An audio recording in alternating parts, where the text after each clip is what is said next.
go to the Unix box.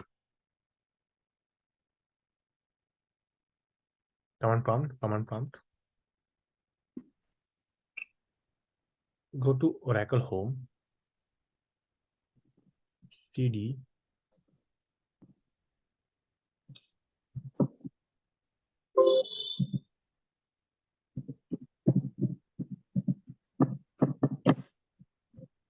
Then go to network folder. There is a drive called directory called network.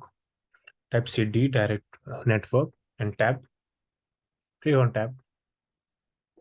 Tab. Yeah. Enter. And click on, now there is one directory called admin. Click cd ad and then tab. Enter. Now list file over here.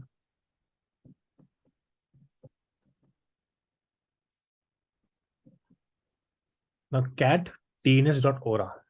tns name.ora.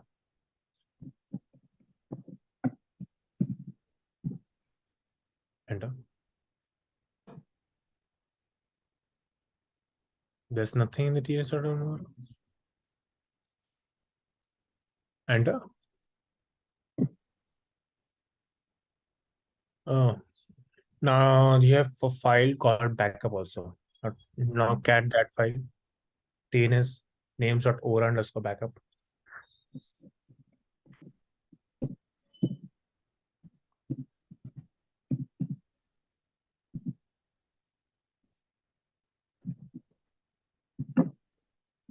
So what is the name of the file? lsfnltr.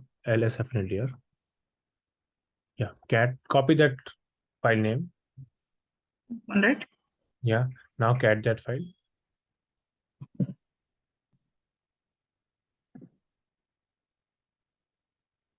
This is also blank. Yeah, yesterday is showing this. Can't understand what. Okay. lsfnltr again.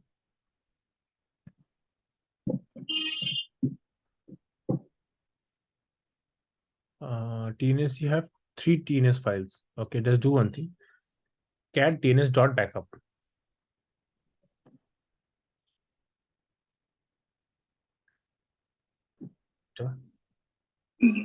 This have the entry. Now do one thing. Type cat.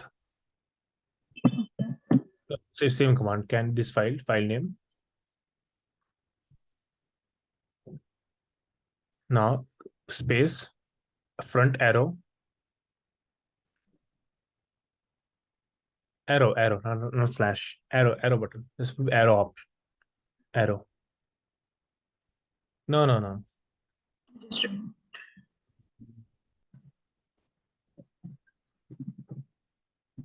Just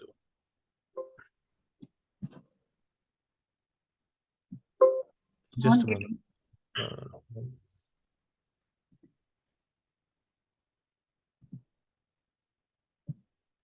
You might have this it have asked for the access. Give me the access to screen.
So what is PD name you have given? PDP1 or 2? For export, PDP will. You have created 2 PDPs. Am I right? Yeah, So what is the name you have given? PDP.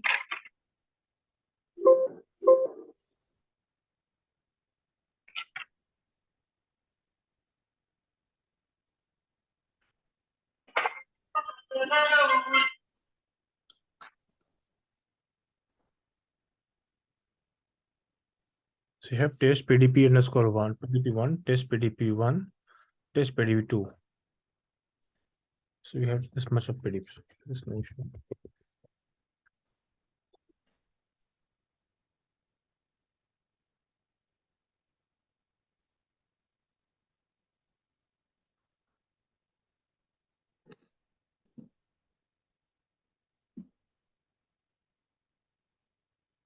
Now, just understand this thing. You have to copy this one and tag this one. Okay. This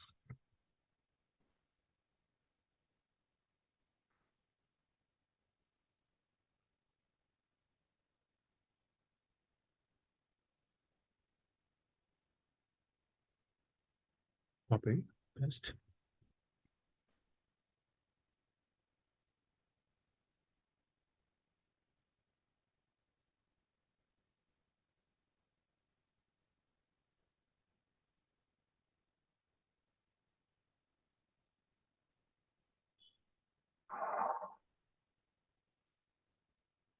Now just imagine this one. This test PDP.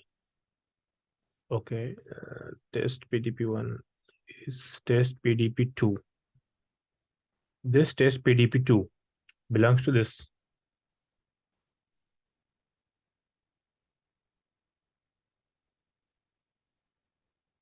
test PDP2. Test underscore PDP2. Now come down. Again, you will see underscore option.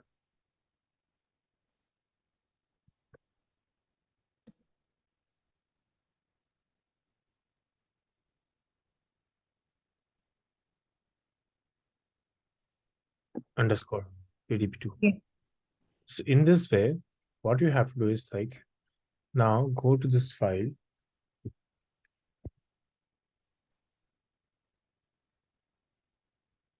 Probably there. BLTNS underscore 100.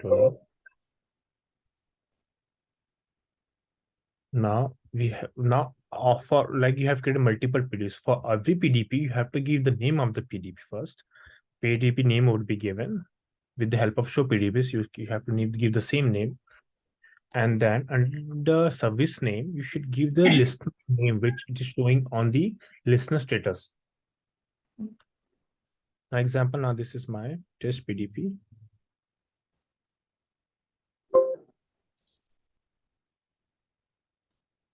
Where's your notepad?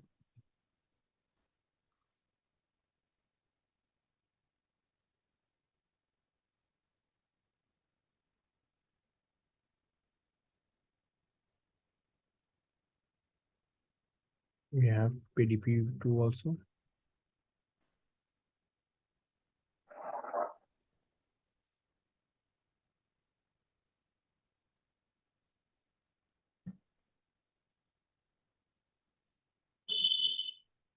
So I have test PDP2. Copy till.com.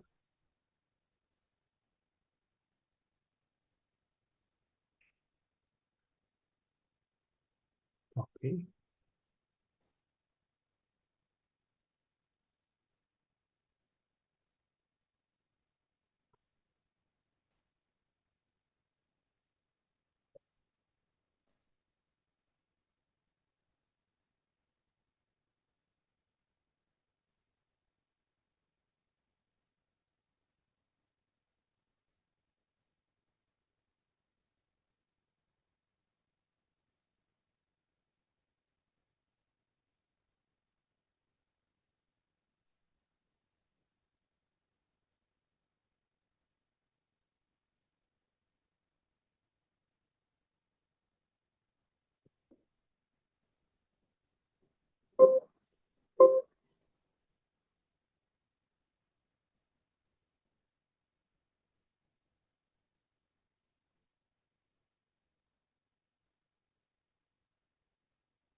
Now for every PDP, you have to enter this PDP. So you should see something underscore PDP1 in the service name. First PDP1 always there. This PDP underscore to service name. And also, if you want, you can do one thing, service name.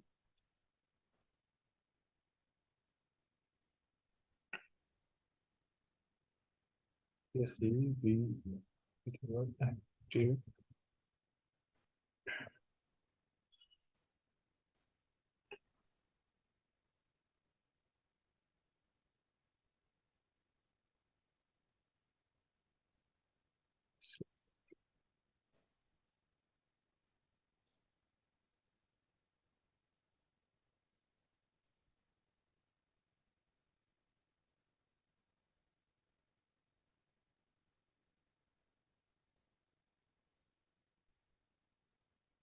Column service name.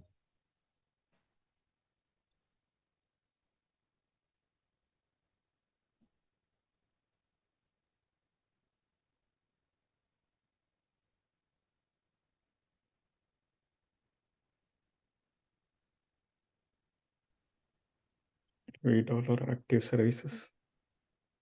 What's global name?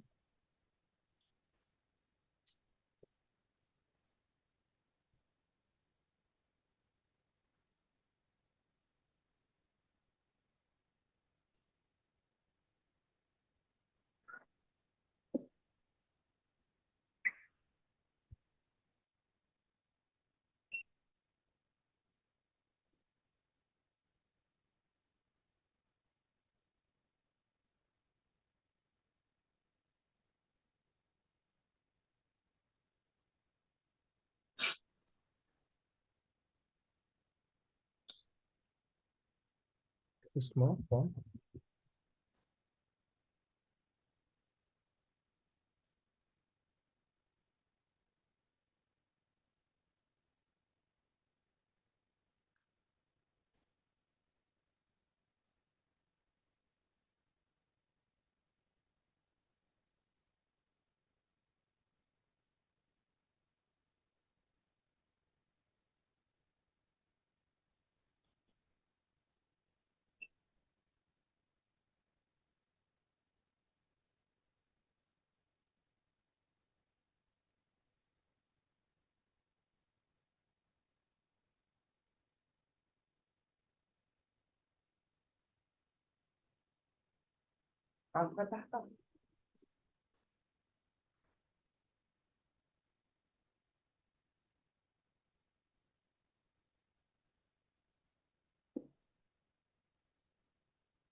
Okay, so this is the one. Okay, you have to go to your PDP and find the name which is associated with that specific PDP, the service name. Now I'm going to have enter to change PDP. Now, if I want to go out of this one, now to check what should be the service name. I have given the PDP name, service name. So first thing is you have to change order relation set equals to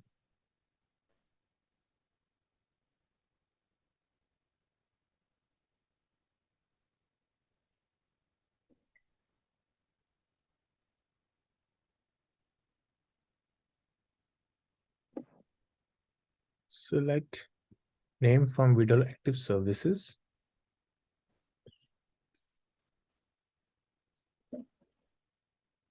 So this would be your service name over here. Now we have given in the VI service name. When you go to VI DNS name.org.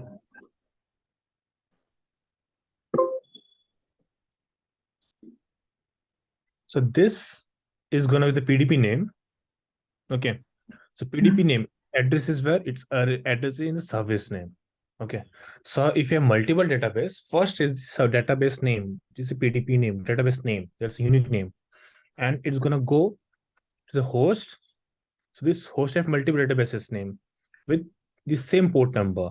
So with the help of this service now, it's going to identify to which database you want to connect. So it's like the pin code. Now it's like a pin code. So you have on the same pin code, you have multiple address. There are multiple people with the same pin code. So we'll go to the pin code, get this database name, and this is service name from which it's going to identify to which database it wants to connect. So if you do not have this databases, this informations, you cannot perform the database connections or any kind of operations. Okay.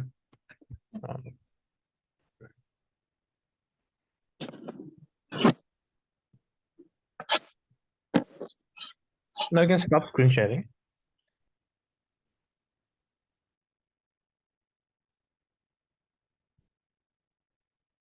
Hot backup. Cold backup. What these backups means for? Let's understand. Hot backup means users are active. Users are active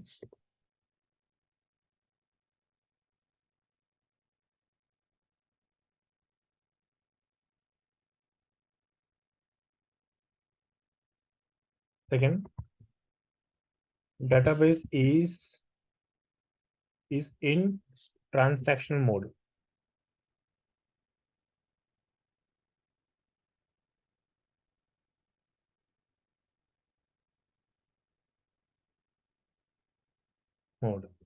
That means database is up and running, your application or everything is going on, everything is fine. Okay. Every second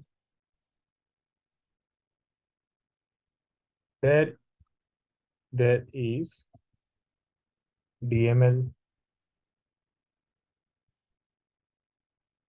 DDL, DCL in database. So do you know what is DML, DDL, DCL? So there are options.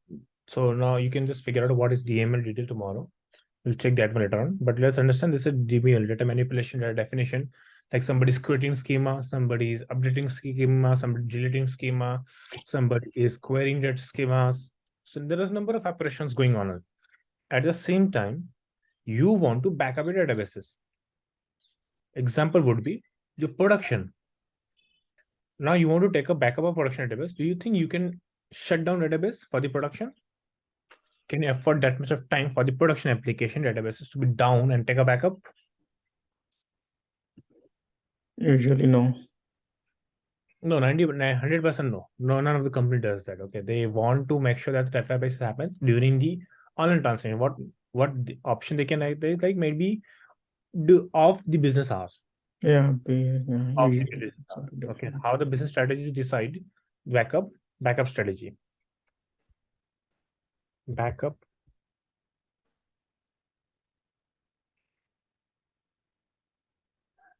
First would be during non-business hour. Like now my database size is huge, very huge. I have almost 1 TB of database size. For this much of database size 1 TB, I need at least 4 to 5, 6 hours of backup.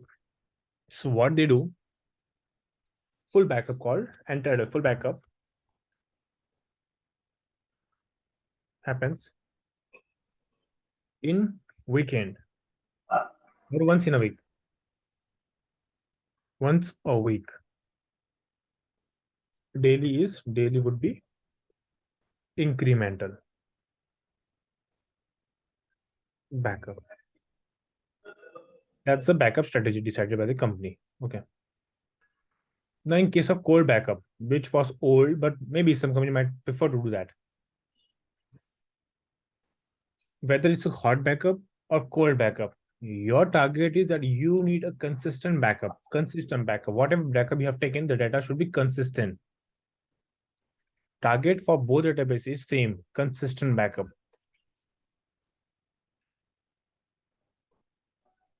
Consistent backup means till time backup, till time. Now imagine I'm taking a backup at 12, let's say 12 midnight AM. So I want all the transactions which have been occurred in the database to be taken as a backup, as a part of backup. So I need the database to be consistent. In hot backup, I cannot put my database in down and take the backup. So when you shut down the database, definitely no transaction is going on. Over here, no active user.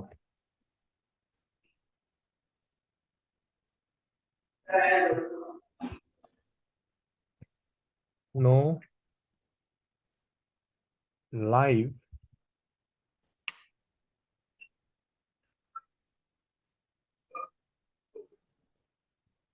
are going on. Third, database is not accessible to anyone except whom?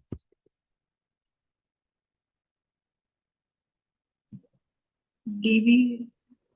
Yes, only DBA. Yeah, DB.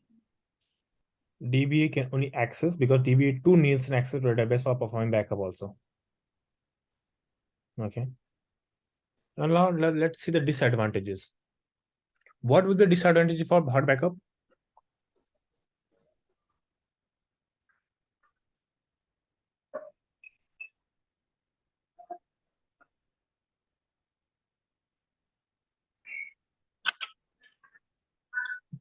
It might be slow.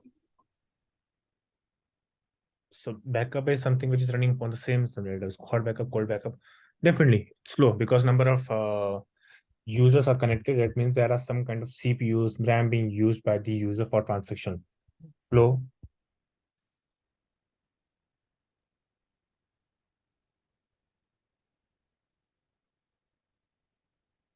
What else?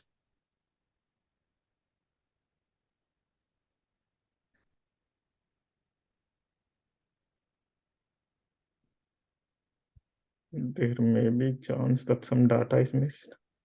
Correct. Data consistency can't be guaranteed.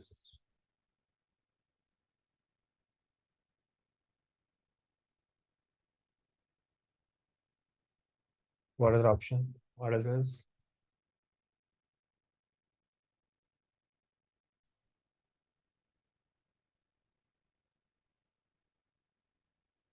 Storage. Because you have to perform database every day. Storage.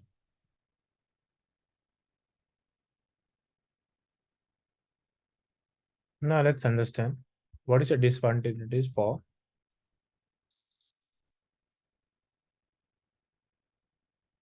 cold backup.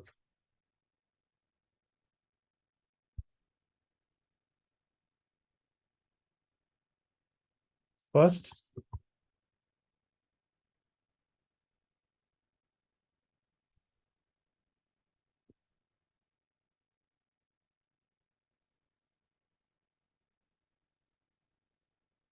would be DB is down.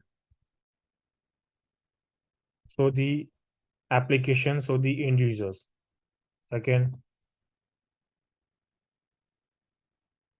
impact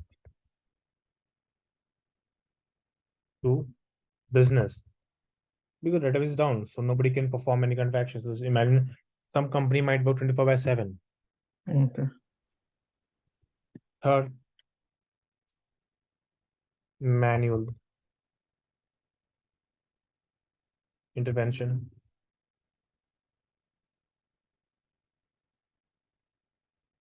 Because you're performing cold backup, definitely you have to shut down. Somebody have to go to shutdown, perform the backup. Once the backup is completed, sanity check will be done, performance backup. Then somebody's gonna start the database. What if somebody forgets to do the same thing? Or somebody might be busy, somebody's not well, somebody's on leave, somebody have to take the responsibility. And definitely when there's human intervention, definitely there's the entire database is set a proof of getting to failure, like somebody failed to perform the backup, or somebody have taken the backup quite late. Anything can happen. So this was the reason the cold backup is something which is not taken as option in any kind of live production environment. What we do is hot backup, but in hot backup, cold backup is something which is consistent. Like you have shut down the database completely, no transaction going on. That means all the backup which you have taken for the database and a cold backup would be consistent. When I say I want to take a backup at 12 a.m. midnight and I shut down the database, that means the database is consistent because there's no operation going on at all. There's no DML, DDL, no active user at all. That means the cold backup is the most consistent backup ever. But this can't be an option because I cannot afford to have an impact on business. I cannot shut down the application, database, everything, perform backup, anything. I cannot do this thing. In case of hot backup, users active, database is in transaction mode. Every second there's a DML, DDL going on. And at the same time, people are connected. Maybe during the off business hour, like example, now you have a company which is running with 1,000 employees. So after 6 p.m. the daytime, all the users have just left the company. There might be some people who are still working, might be 30, 40, 50 people. But still people are there. The application is running. And top of that, during non-business hour, there are some kind of operations which are actually executing, like some reporting transaction going on, some kind of of business of somebody wants to perform analytics operations on the databases. They want to figure out the databases operations. They want to fetch some data important. The data science team who want to fetch information data, they will perform their backup or any kind of select query and fetch data from database during the non-business hours. That is some kind of operations going on because your database is never at rest. Your database is never at rest. Something would be going on in the hot backup in case of the database in the live production environment. And during that time, you want to take a backup. Definitely, your RAM, CPU might be performing some other tasks like DML, DDL, or any kind of database related query or any operations. At the same time, you want to take a backup. That means you need to have a good amount of memory, that's called RAM, and CPUs. So your hardware component overhead needs to be good as compared to cold backup, because in cold backup, when you perform backup, that's the only task the database has to do. And also during the cold backup, database is not going to perform anything. You are just going to backup, only backup. But in hot backup, the database has to do two things. First, he have to perform the normal operation for the users, application users, and database its own operations like the background processes, writing DBW, writing dirty buffers from buffer cache to the data files on the operating on the OS. Same time writing to the reader logs. At the same time writing to the archive logs. Top of that, it also have to perform the backup which you have initiated. That again, the CPU, RAM, core CPUs will be required. Workers will be required. So how actually backup is performed. Now, my target is the database should be consistent for backup. So there is one concept called archive log enablement. Archive log.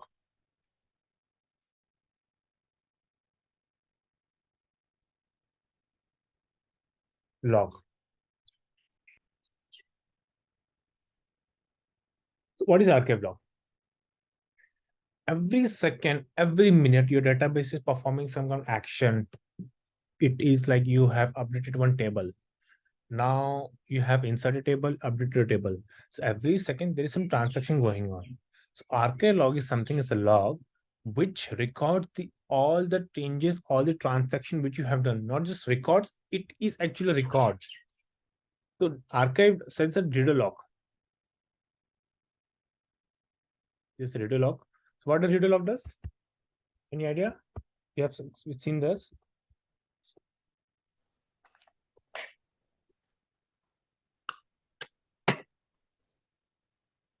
Roll back.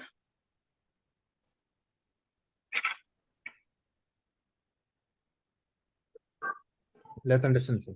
Now you have updated this in table emp create. You have created a table emp. Now you're performing some kind of operation on the table, like update table and perform the commit. So when you commit the operation, there be dbwr background process, which writes the changes which we have made to database to the data files on the data files from from buffer cache. At the same time, your database also writes what changes you have made. It's going to write what changes you have made to database in the read logs, called logs. Imagine now you have withdrawn some money from a bank account. At the same time, you also have a job of to maintain your diary in which you write, I have withdrawn 4,000 for the bank. Now you're going to spend for the grocery, you $2,000 something. Now you are recording some transaction in your book, and also at the same time you also have bank balance.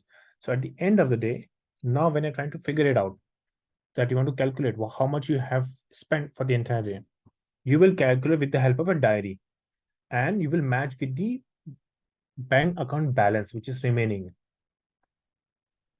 So in the same way, Oracle database also does. It writes the dirty buffers from data files to data files from buffer cache. At the same time, it also records in data logs what changes it have made. So tomorrow, if your database goes down with the like it gets crashed and it comes back, it should first know what changes I have made in the last transaction. It have to remember. In order to remember what changes had made to database, it goes to data logs and fetches what changes we had made. Now, what the changes which it have made, first it will go in data files and will fetch whether changes are reflecting or not. If not, then it will need those transactions to recover. So this is the job of reader log is to record the changes made. The changes which was made database is not in reader logs, but it's recorded logs. It's a log. Changes are already made. Buffer cache have the changes. It's being written in data files. But what change? Who will know what change you have made? That's the root of reader logs. Now let's bring archive log. Now archive log, it will have the live changes. Whatever update command you have done, table, it will have the same DML operations performed in their archive log in the name of archive logs. Now, why archive log is used? Let's understand. Primary, and this is my database.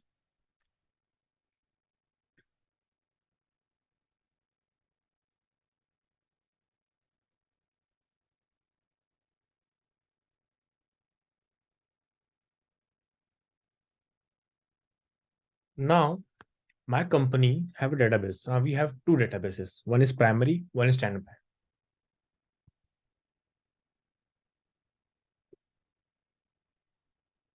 This is called standby.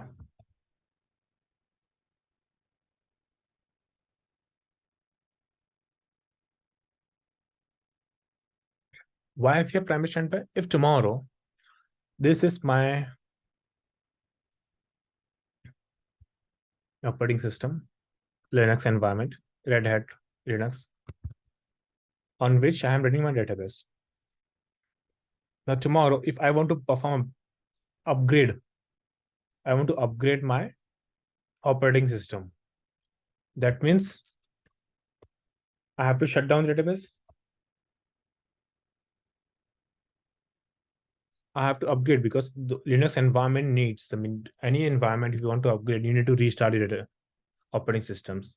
So in that case, first I have to shut down my database primary. But it's a very it's a production environment. I cannot afford time to shut down it. Example of banking applications. So in banking, you cannot put your database down an application. In that case, I will have primary and standby. I will switch. I will switch. I will put this primary database to standby and shut down the database. That means your database is still up and running. And in case of crash, now imagine my database is got crash, this primary got crash. So I need to have all the transaction which was going on with the database needs to be same replica somewhere. For that also standby is used. The primary and standby are nothing but it's a copy of each other.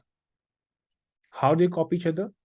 So this archive log which you have seen, so all the transaction which is going in database gets recorded in archive log. And these archive logs are generated on the primary. Archive logs are generated in the primary database, and with the help of some background processes, they are shipped via network to standby.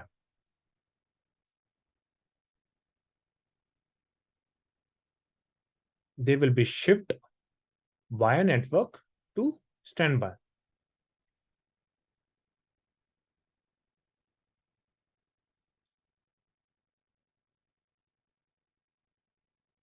And vice versa will happen. Vice versa means like now the transaction happened, it performed, the commit is committed, DBWR writes have written to data files. At the same time, the changes, the recorded, the transaction, real-time transaction was also recorded in archive logs. And those archive logs will be shipped over the network to the standby side. And now the database is gonna reverse. It's gonna record the changes which was done in archive log to perform the same thing. Now you have updated a table.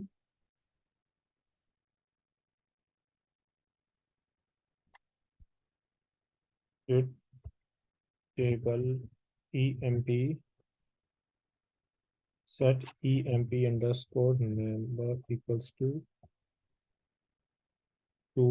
where emp underscore name equals to Johnny. So this transaction is recorded in archive logs. Okay, log. Now the same transaction will be recorded where?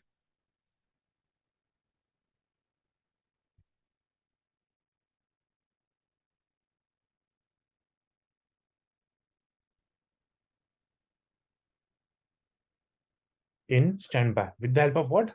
Archive logs. With the help of archive logs. The process of turning reader log file into archive logs is called archiving. This process is only possible if the database is running in archive log mode. You can choose automatic or manual archiving. An archive reader logs is a copy of one field member of reader log group. It includes the reader log entries and the unique log sequence number of the identical number of the log group. For example, if you are multiplexing your logs, and if group 1 contains identical member files, log A underscore log 1, B underscore log 1, the archive process will archive one of this log file. Should archive log become corrupted, then archive will archive the identical log in B underscore log 1. The archive log contains a copy of every group created since you enabled archiving. And what are used for recovering database? Update a standby, get information about the history of the database using log miner. So all the transactions which you're doing over here, it's now recorded in archive logs.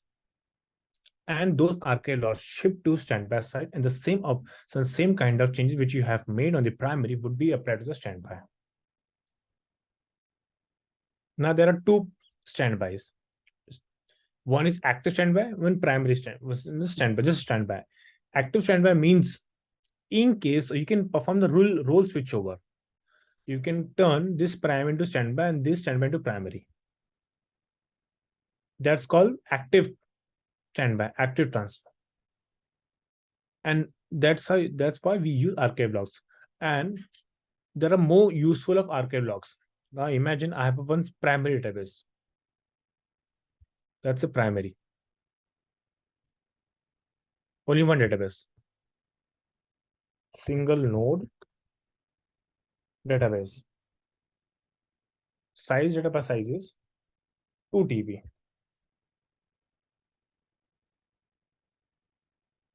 Now I want to perform backup.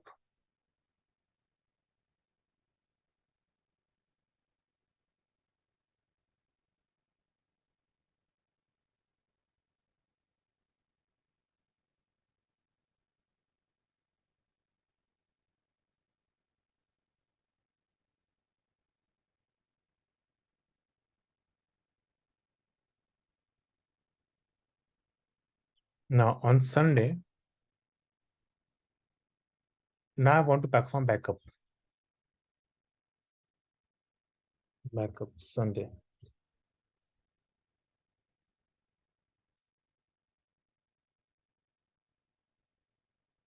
Monday.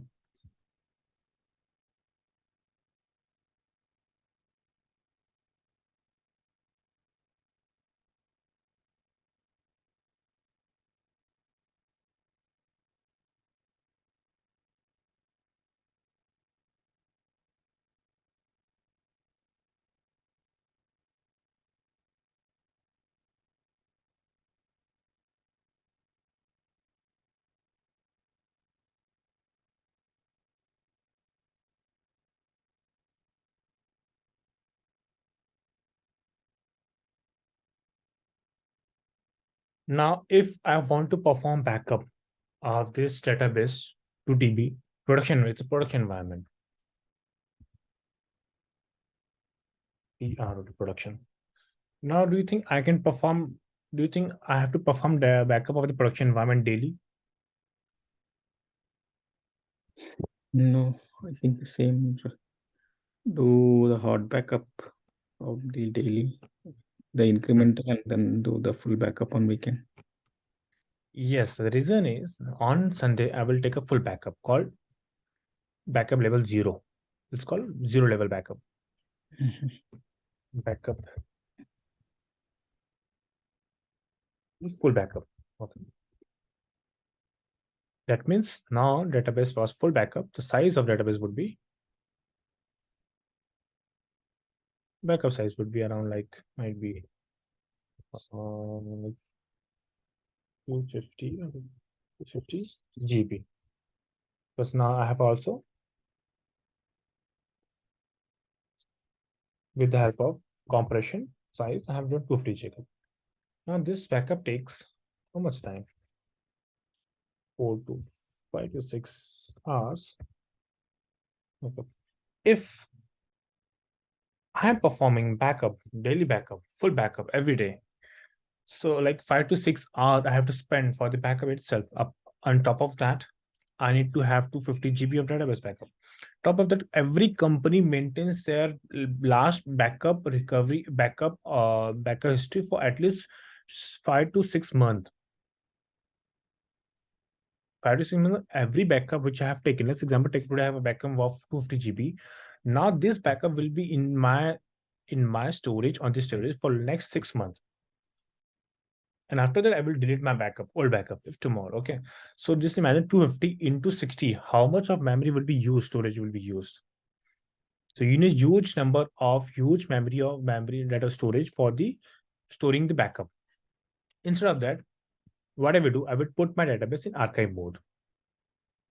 Its archive is enabled.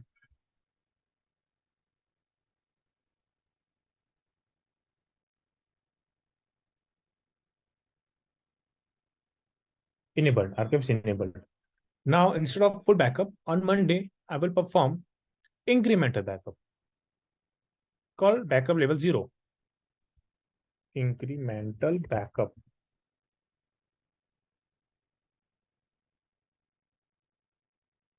What is incremental backup? Go check that on Sunday you have a backup. So since Sunday, there is change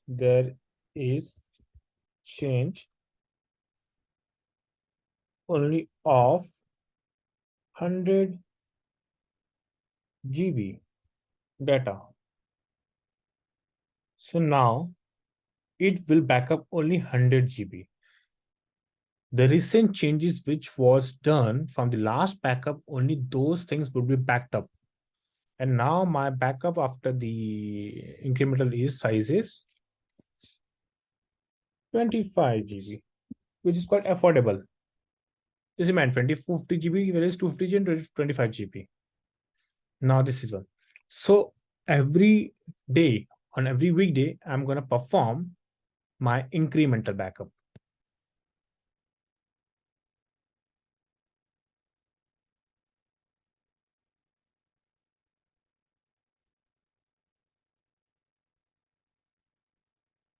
Now, let's tomorrow, on Thursday, we found that some data is corrupted. Data corrupted is reported.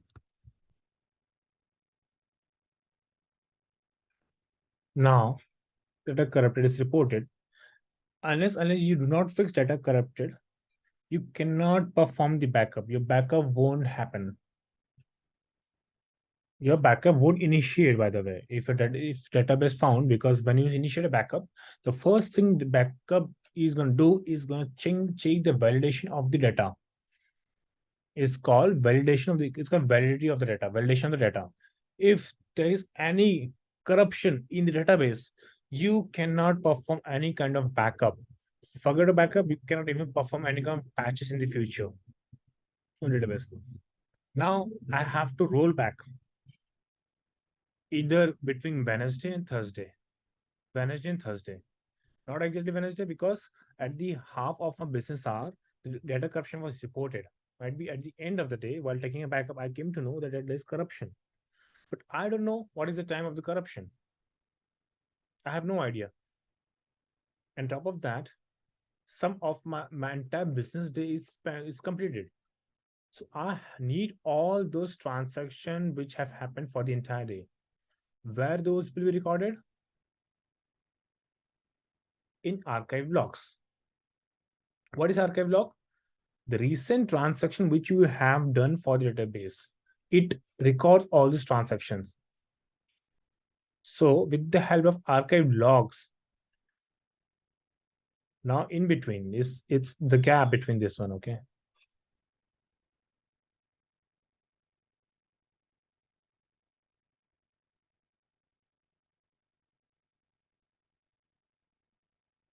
This archive.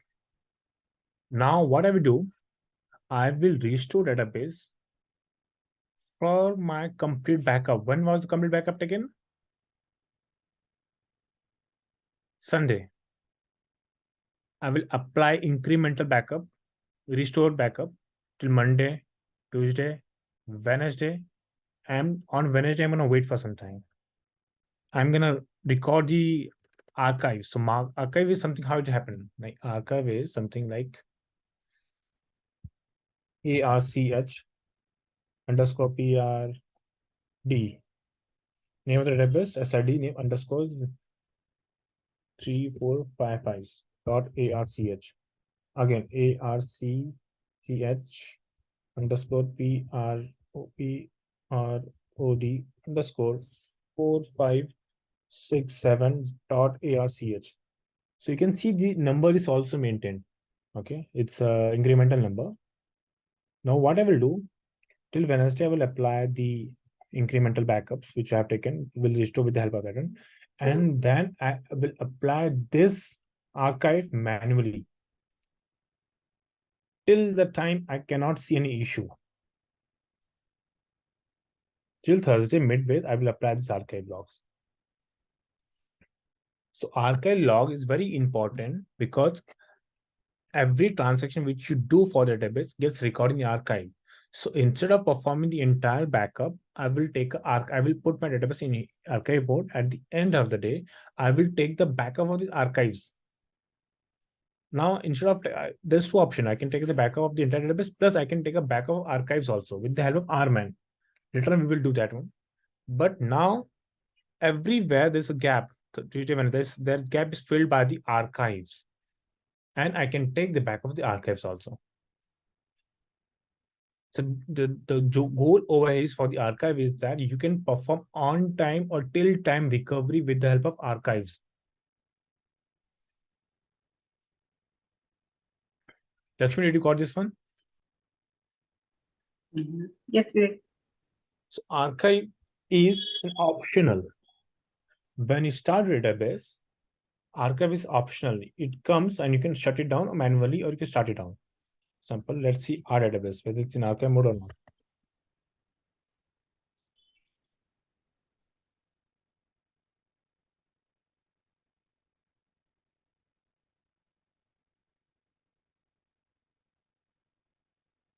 It's database archive mode enabled. Okay. It's enabled. You can see the log sequence for next log sequence called database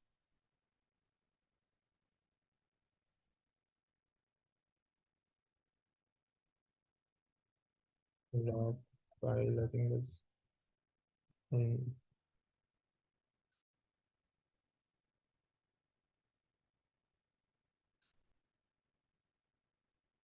not the system. I think.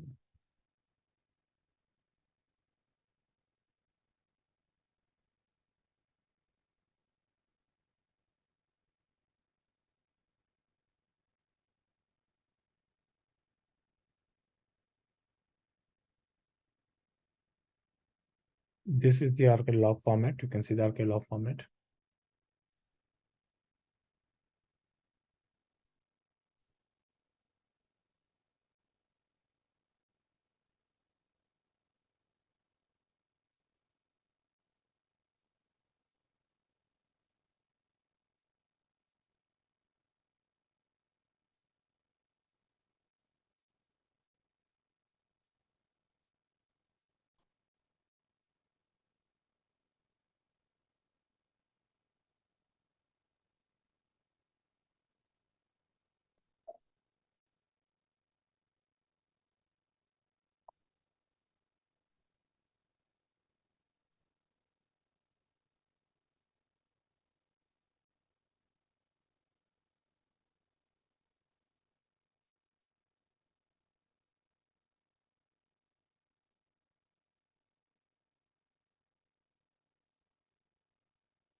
So every day, by default, you can see 6, 7 file. For every day backup is taken. It's auto backup enabled.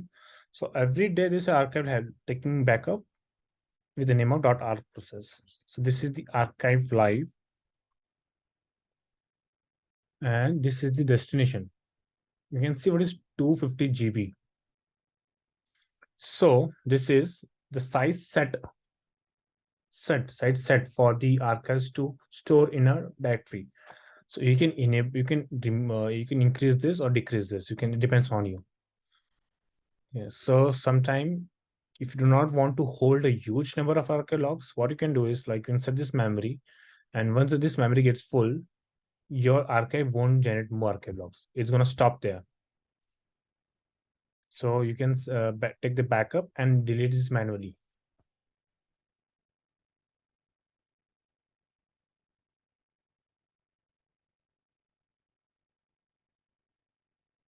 And this is the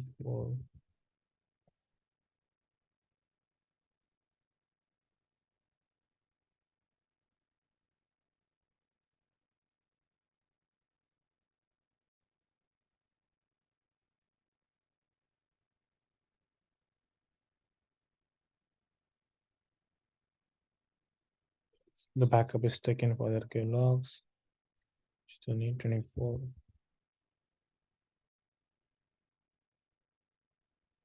And see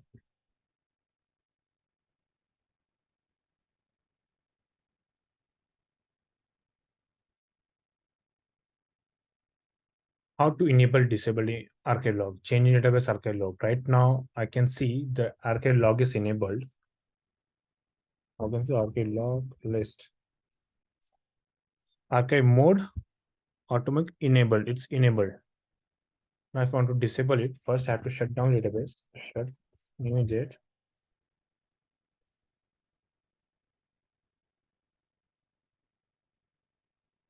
Put database in mount state.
I can see database log mode, no archiving, automatic archiving disabled.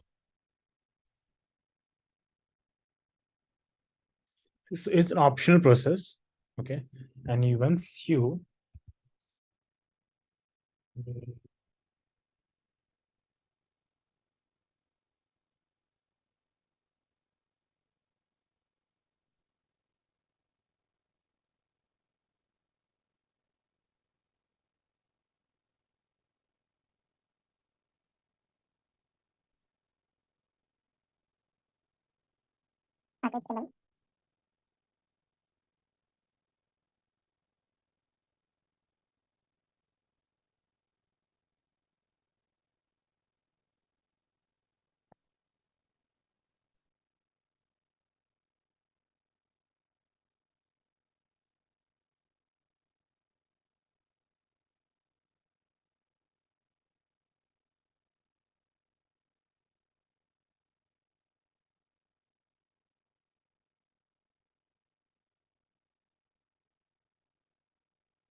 yeah, this is the archive background process, ARC.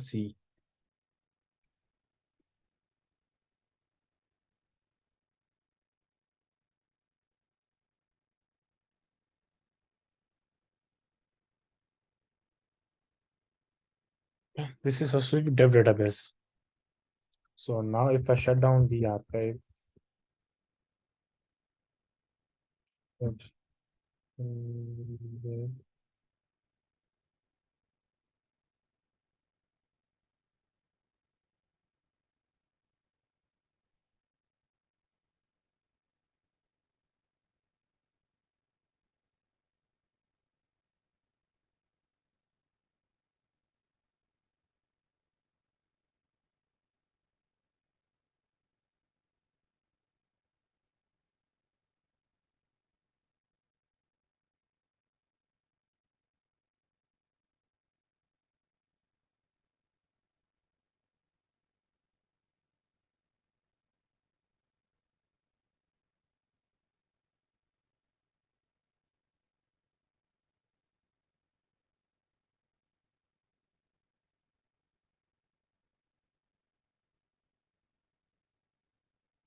yeah, you can see the database in no archive mode. The background process will move. There wouldn't be background process. Once you put database in archive mode, you can see the background process. So there is a number of 1, 2, 3, 4. So I have By default, 3 background process for archivist in configured. You can increase or decrease as per your requirement.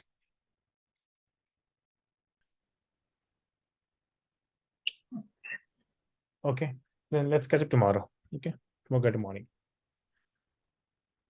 Sure. Okay, goodbye then. Bye, Sandeep. Bye, Lakshmi.